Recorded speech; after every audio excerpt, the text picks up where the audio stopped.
Hey guys, it's Garner here, back with another Crash Bandicoot episode.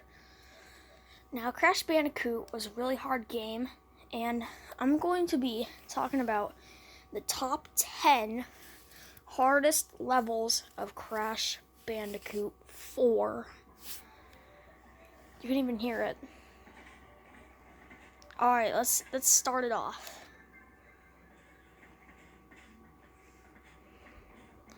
Okay, so let's get to it real quick. I think it's the first world.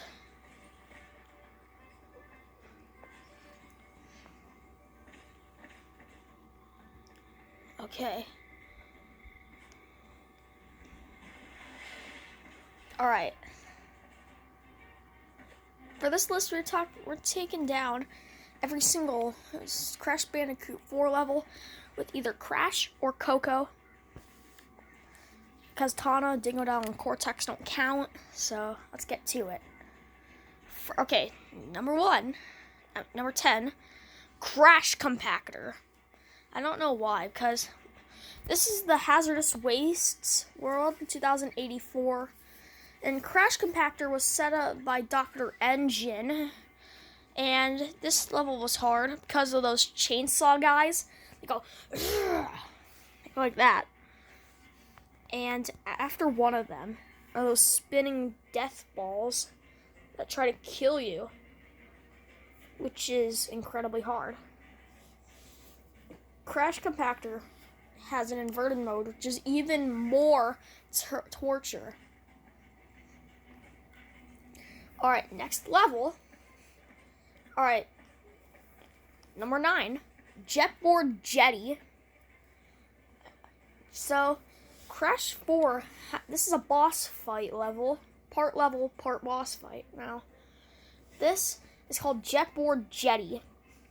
It's in the Salty Wharf, 1770, and apparently, during this boss fight, you fight a sea monster named Luis. And apparently, let me just break this down. And apparently, the part is really tough, especially of it being all colorless. And the part that you gotta run those pirate rats into her tentacles, that is really, really tough. Because they actually run into, because her tentacles come down on me, like bam. So that level is pretty torturous. Alright. Next, Draggin on the Tranquility Falls 1402. Now this is in Dr. Brio's world, and Draggin on is the second level. Now this level is pretty hard. The ending is really hard because you have to use a Kano to spin onto the platforms, and then there's some fire that comes out and it can kill you. And which makes it really, really frustrating that you get killed right near the end. Yeah.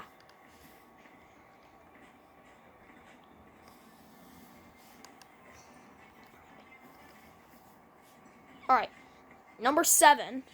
Run It Bouy. Mosquito Marsh. A few days ago. Now, Run It Bouy was a really hard level for Cameron and I, especially in inverted mode. Inverted mode was no surprise at all. Besides, the part where you have to ride on that big restaurant, whatever that is, apparently, here's what happened. Every time you slide, I end up hitting the TNT crate. And that's really, really, really difficult. Alright, next level. Number 6, building bridges. Now, this is a Tana level.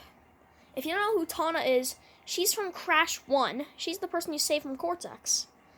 And apparently in this one, you have to wall jump, and there's some electric things, and you go, and if you get hit, you start getting electrocuted. Go, yeah, and those drone guys, they're controlling the drones, which makes it even worse.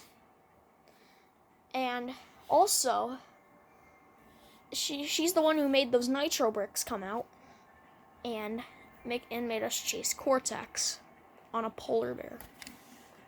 Sorry for the spoilers. Alright. Number 5. Fossil fueled. The Aegipus dimension 88 million BCB. I'm actually looking at these from the TV. Fossil fueled is a level where you play as Cortex, the main bad guy in Crash Bandicoot, and always has been. Now, this is the first time we're playing as Cortex. Apparently the inverted mode is no surprise either. And apparently Cortex is hard to use. His spin move is a ray gun blast. And he has a dash. And that's it for Fossil Fueled. Alright. Number 4. Crash Landed. The Brigula's Orbit.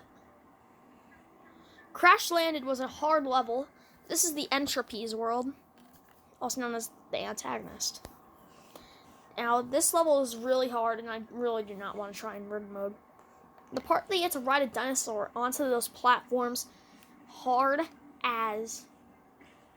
I'm not saying it. Yeah, it's pretty hard. And I do not want to try inverted mode, because that's going to be really too tough. Alright. Number 3, the Crate Escape. The Snacks dimension, 3023. Now the Crate Escape, it's another Cortex level, but it's in a dimension, and you have to play it if you want to beat the game. And the Crate Escape is fine when you play as Cortex, but then he steals Capuna, and then takes her to the blimp, and then we start chasing him. And the part is that me and Cameron always fall. That is so tough, and I don't know why.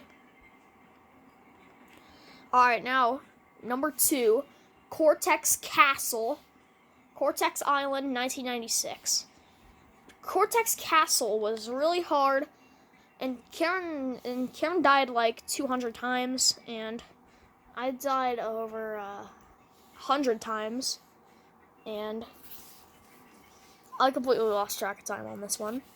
Cortex's castle is really hard, considering the fact that you use all the masks at once. You use them all at once. It's too tough. I really hate this. I was really angry when I played this. I threw my controller. A big fit. Alright, we're on to the most hardest level in Crash Bandicoot 4. It's about time. We're on to the hardest level yet. The hardest level yet. It took us the whole day to beat, and it's not worth it for this. Okay. Number 1, Dino Dash. Now I know you're gonna disagree with me with this one, but keep it cool. Well, Dino Dash is apparently something where you run away from a dinosaur, you try to run away from Triceratops, and that is complete. Wow. And I threw my controller, I threw this controller at the wall, considering on how hard inverted mode is. And and next, whenever you get to the end, that dinosaurs can sometimes get you, which is pretty frustrating. And considering you to do the whole level again. And those are the hardest levels of Crash Bandicoot 4. My brother Blake played Crash Bandicoot when he was a kid, and I think he has the Insane Trilogy. Yeah. So you'll rage at these levels. You will never, ever beat this. So, if you want to see more, let me know in the comments below. See you later. I'll see you in the next one. Goodbye.